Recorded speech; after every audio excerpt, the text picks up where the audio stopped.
시청자 여러분 안녕하십니까? VOA 뉴스투데이 시작합니다. 북한 김정은 위원장이 타고 있던 최고급 승용차 2대의 북한 반입 경로가 최근 언론을 통해 알려져 관심을 모았는데요. 이 차량 2대가 한국 부산에서 환적됐던 정황이 드러났습니다. 이 차량을 운반했던 문제의 선박은 이미 북한산 석탄 반출 건으로 조사를 받는 선박입니다. 함지하 기자가 보도합니다. VOA가 입수한 한국해양수산부의 선박 입출항 자료입니다. 최근 북한으로 전달돼 논란이 된 메르세데스 벤츠 2대를 운반한 것으로 알려진 토고 국적의 선박 DN5505호가 지난해 10월 2일 부산을 출항하면서 화물을 차량으로 기재한 것으로 나타났습니다. 적재 톤수는 687톤, 차항지 즉 목적지는 러시아 나호카였습니다. DN5505호는 이보다 보름 앞선 9월 16일 중국 상하이를 출발해 부산에 입항할 당시에는 철강 제품을 화물로 신고했습니다.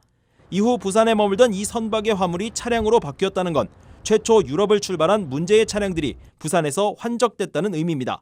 앞서 워싱턴의 민간단체인 선진국방연구센터는 보고서를 통해 네덜란드 로테르담의 항구에서 메르세데스 벤츠 차량 2대가 2개의 컨테이너에 각각 적재돼 중국 다롄과 일본 오사카 등을 거쳐 부산에 도착했다고 밝힌 바 있습니다.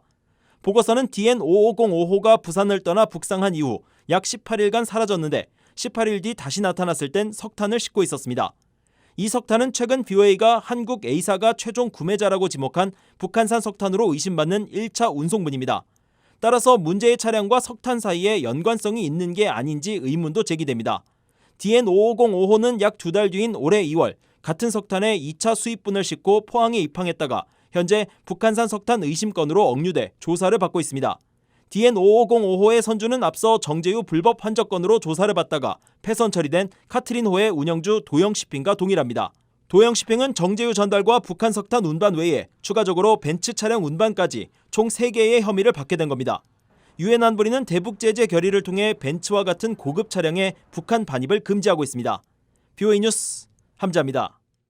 미국 재무부가 파악한 제재 위반 의심 선박 30여 척 가운데 이 절반이 위치를 추적당하지 않으려는 의심스러운 행동을 보인 것으로 확인됐습니다. 반드시 켜야 하는 식별 장치를 끄고 잠적하는가 하면 계속 북한과 교역하는 움직임도 나타났습니다. 오택성 기자가 보도합니다. 팔라우의 9,200톤급 유조선 킹스웨이호입니다. 미 재무부는 킹스웨이가 북한 유조선과 선박대 선박 환적을 한 것으로 지목하고 주의보를 내린 선박입니다. 선박 추적 시스템 마린 트래픽으로 확인해보니 이 배는 지난해 1월 타이완 남쪽 바다에서 신호가 잡힌 뒤 행방이 묘연해졌습니다. 킹스웨이호처럼 미 재무부가 대북 제재 위반이 의심된다고 밝힌 해외 선박들은 모두 34척인데 이 가운데 킹스웨이호를 포함해 서블리코, 탄타로 등 절반인 17척이 자동 선박 식별 장치 AIS를 끄고 자취를 감춘 것으로 집계됐습니다. 대부분 1년에서 길게는 2년 넘게 AIS를 끄고 있는데 마지막 신호는 주로 중국 근해에서 포착됐습니다.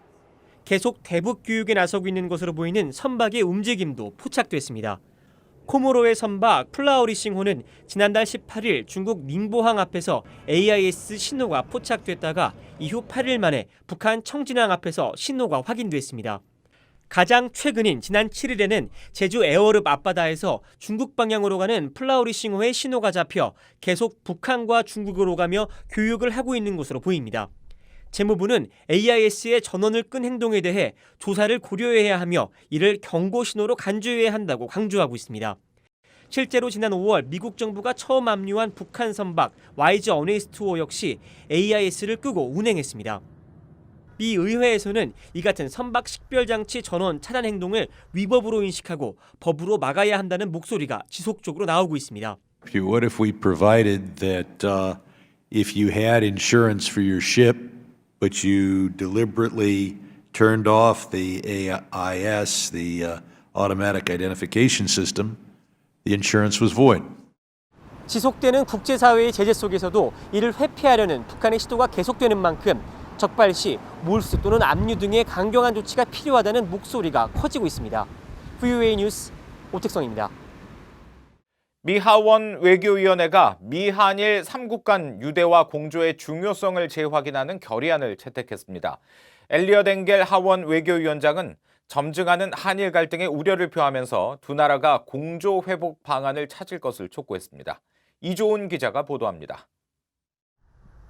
미 하원 외교위원회는 17일 전체 회의를 열고 미한일 3국 간의 유대화 협력의 중요성을 재확인하는 결의안을 통과시켰습니다. 과거사 문제에 대한 한국 조치에 이은 일본의 수출 규제 강화로 한일 갈등이 고조된 가운데 채택된 이 결의안은 인도태평양 지역 안보 평화 안정을 위해 미한일 3국 협력이 그 어느 때보다 중요하다는 내용이 핵심입니다. 또 미국의 외교 경제 안보 이익과 인도태평양 지역 발전 체계를 위해 건설적이고 미래지향적인 한일 관계의 중요성을 재확인한다고 명시했습니다. 엘리엇 엥겔 하원 외교위원장은 이날 모두 발언을 통해 시급한 국가안보 문제들이 많다면서 격화되고 있는 한일 갈등에 우려를 표명했습니다. It's critical that our three nations are able to work together. We have too many urgent national security concerns not to do so. So I'm very troubled by the growing tensions between Japan and South Korea, and I urge both countries to find a way forward which restores their ability to cooperate with each other and with us. 결의안은 특히 공통된 위협으로 북한의 국제법 위반을 지목하며 3국 간 외교안보 공조 강화를 위한 전략 마련과 실행이 중요하다고 명시했습니다. 민주당의 제럴드 코놀리 하원 의원은 VOA에 한일 갈등은 시기적으로 부적절하다는 입장을 밝혔습니다. The United States wants good relations between its two close allies in the region. And I think this resolution is designed to try to help a little bit, repair some of the damage that's been done between them. Given the posture, the very aggressive expansionist posture of China, this is the wrong time to have a fracture in the relations between South Korea and Japan.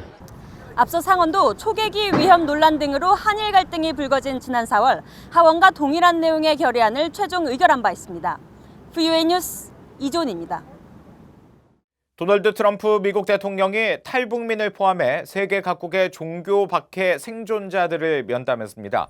트럼프 대통령은 17일 백악관 집무실인 오벌 오피스에서 예멘과 중국 등 17개국 출신의 종교적 박해 생존자 27명을 만났으며 백악관은 이 자리가 종교 자유에 대한 미 정부의 공약을 재확인하기 위한 것이라고 밝혔습니다. 탈북민 주일용 씨는 이 자리에서 트럼프 대통령에게 자신의 가족들이 기독교인이고 복음을 전했다는 이유로 수용소에 구금되거나 처형당했다며 북한 정권의 종교 탄압 실태를 직접 증인했습니다.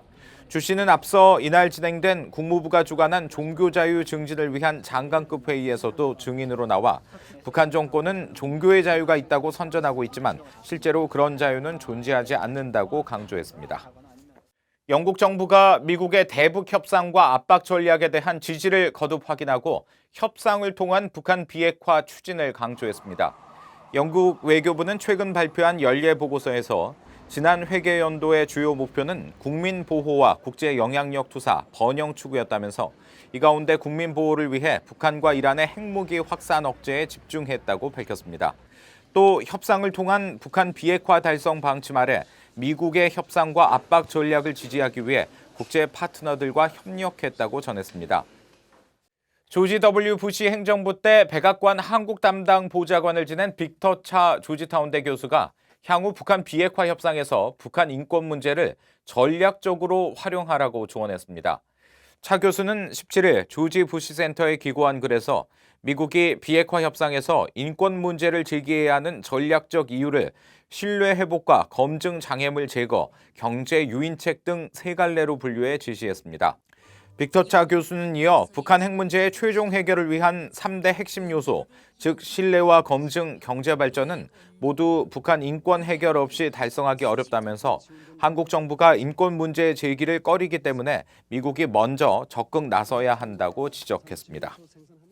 미국 전쟁 실종자 가족협회가 한국전 참전 미군 전사자 유해 발굴을 위한 미북 간 논의가 재개되길 바란다고 촉구했습니다. 미 전쟁 실종자 가족협회의 앤 밀스 그리피스 위원장은 최근 성명을 통해 전사자 유해 복구는 도널드 트럼프 대통령과 김정은 위원장이 합의한 우선순위라면서 정치와 정책적 이견과 무관하게 인도주의 차원에서 별도로 추구해야 할 사안이라고 강조했습니다. 그러면서 대지가 얼어 복구 작업이 어려워지기 전에 양측이 현장 복구 작업 재개와 진전을 위한 실무 논의를 진행하길 바란다고 촉구했습니다. 북한은 싱가포르 정상회담 합의에 따라 지난해 8월 미군 전사자 55구를 미국에 인도했지만 지난해 2월 하노이 미북 정상회담 합의 결렬 이후 이와 관련한 논의에 응하지 않고 있는 것으로 전해졌습니다. 이상으로 VOA 뉴스투데이 마칩니다. 함께해 주신 여러분 고맙습니다.